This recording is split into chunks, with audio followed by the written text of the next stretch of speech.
Hello, good morning सगळ्यांना. श्रद्धाज lifestyle चॅनलमध्ये स्वागत आहे आपलं. आज पाणी आलं होतं प्यायचं, सो मग पाणी भरून घेतलं आणि आजचं दिवसभराचं रुटीन दाखवते आहे. आज काय केलं काही नाही, म्हणजे दुपारपर्यंत दाखवते आहे जेवणापर्यंत. चला तर मग पाहूया आज काय बनवलं होतं नाश्त्याला.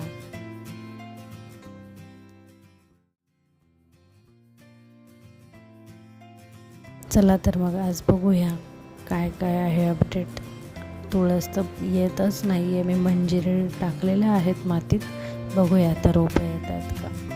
ही पहा, छोटंसं टोमॅटोचं एक रोप आलेलं आहे, त्याला छान 2 पानं अजून वाढली आहे. लेट्स होप छान सगळी रोपं व्यवस्थित यावी.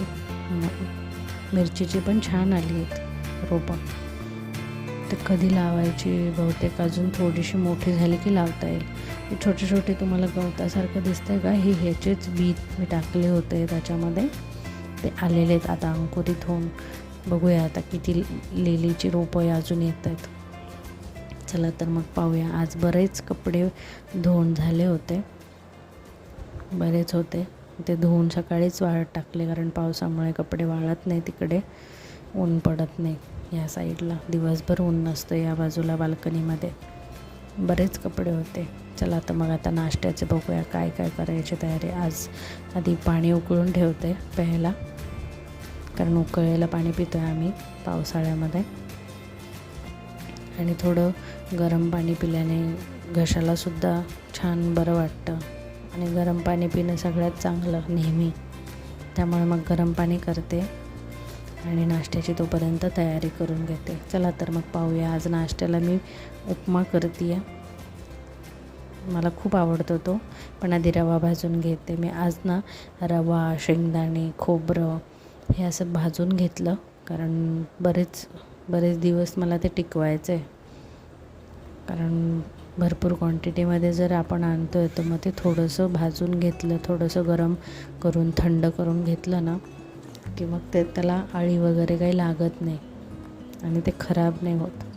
म्हणून मग ते भाजून थंड करून आज डब्यामध्ये ठेवणार आहे. चला तर मग पाहूया आपण पुढचा व्हिडिओ.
पहा आता शेंगदाणे ते असे थंड करत ठेवते. चला आता भाकरी तर एकदम छान झाल्या. आज मी कडक पाणी केलं, उकळलं पूर्ण आणि मग पीठ त्याच्यात मिक्स करून मळून मग छान थापल्या आणि छान झाल्या भाकरी.